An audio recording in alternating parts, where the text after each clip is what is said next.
Good day everyone and welcome to the Proud Geek channel. A lot of news today and it promises to be interesting. We start the day with a summary of all that's been announced during the Nintendo Direct event that occurred yesterday at 6 PM Eastern Time. One of the biggest announcements was the launch of a new Joy-Con color with the game ARMS. The yellow neon Joy-Cons will launch on June 16th with the game ARMS, which was also explained in more details. Additionally, a new battery pack peripheral will also be launched, which will give handheld controllers a bit more juice. No price for this item or the game has been revealed yet. During the event, we also learned that Splatoon 2 would launch the week after ARMS on June 21st.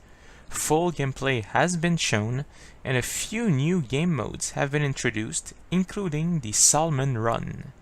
This mode is like a horde mode, which means that your team will face waves of enemies to defeat while collecting salmon eggs. 3 new amiibos will also launch at the same time as Splatoon 2. Many other games, of course, have been announced for the Nintendo Switch, and among the most interesting ones we find Mario Kart 8 Deluxe, which will launch on April 28th, Ultra Street Fighter 2 on May 26th, Minecraft on the Switch on May 11th, Sonic Forces next holidays, Monopoly this fall, and the game will support up to 6 players, Disgaea 5 Complete on May 23rd, and Payday 2 that will come sometime this year, no further precision. They also talked about the 3DS, which also gets a nice load of games this year, as it is definitely not forgotten. Hey Pikmin will launch on May 28th with a new Pikmin amiibo to go with it. Ever Oasis on June 23rd. Yokai Watch 2 Psychic Spectres, a definitive edition of the game according to Nintendo, will be in store this fall. RPG Maker FES launches on June 27th. Kirby Clash Deluxe is available now, and Kirby's Blowout Blast is scheduled to come out this summer. Finally, other amiibos were also announced, including some related to Super Smash Bros. And Zelda Breath of the Wild. So this Nintendo Direct event did have its share of surprises, and now we know more precisely where the company is headed for the next few months at least. Microsoft is currently testing a refund program for your purchases in the Windows and Xbox Store, as representatives confirmed earlier this week.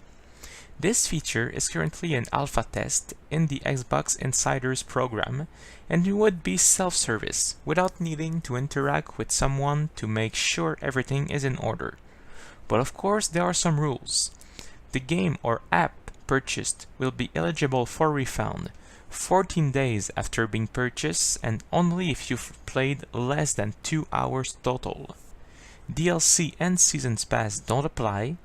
The item must be downloaded and opened at least once before you can ask for a refund. You must wait at least 1 day after the official release of the product before asking for a refund.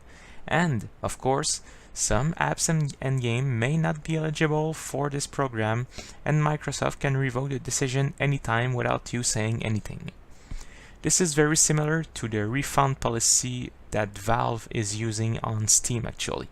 And I think it's a good thing, as you sometimes take guesses on games that are quite expensive, and when you find out that it's a fluke, you cannot get your money back.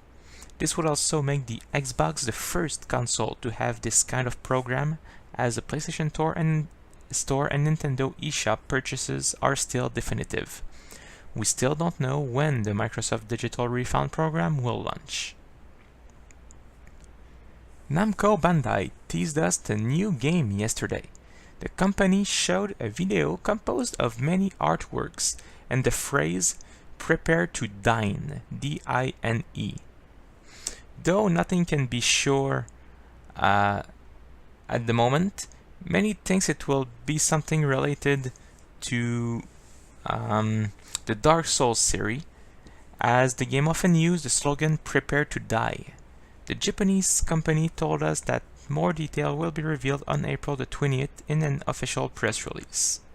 The last Dark Souls game was released in 2016, and it would seem a bit early to announce a new full game. But that new project could very well be a spin-off, something totally new, or a mix of both, related to Dark Souls. We will see next week. We knew it, there is an event launching today for Easter week in Pokémon Go. For the next week, you will earn double the experience for everything you do and get more candies in the eggs you hatch. Additionally, 2km eggs will have a wider variety of Pokémon. This means you won't necessarily just find Caterpies and Pidgeys in those, and this lasts for a whole week, like I mentioned. It would have been nice to also introduce some bunny Pokémon maybe, but I guess these will have to wait, as the first one were, I believe, in the 3rd generation. Pokémon Go Easter event kicks in at 1 PM Pacific time. This means 4 PM Eastern and 9 PM in the UK, and will last until April 20th. I thank you for watching, everyone. Please subscribe to my channel if you've enjoyed this bulletin. You can also follow me on Twitter and Facebook. And make sure you watch the show From the Couch every Thursday afternoon. It is a live YouTube show in which we discuss the geek highlights of the week in gaming and technology. It all happens on the official Windows 8 channel every Thursday at 4 PM Eastern Time, 8 PM Universal Time. We hope to see you there. It is pretty cool, and I also wish everyone a nice day.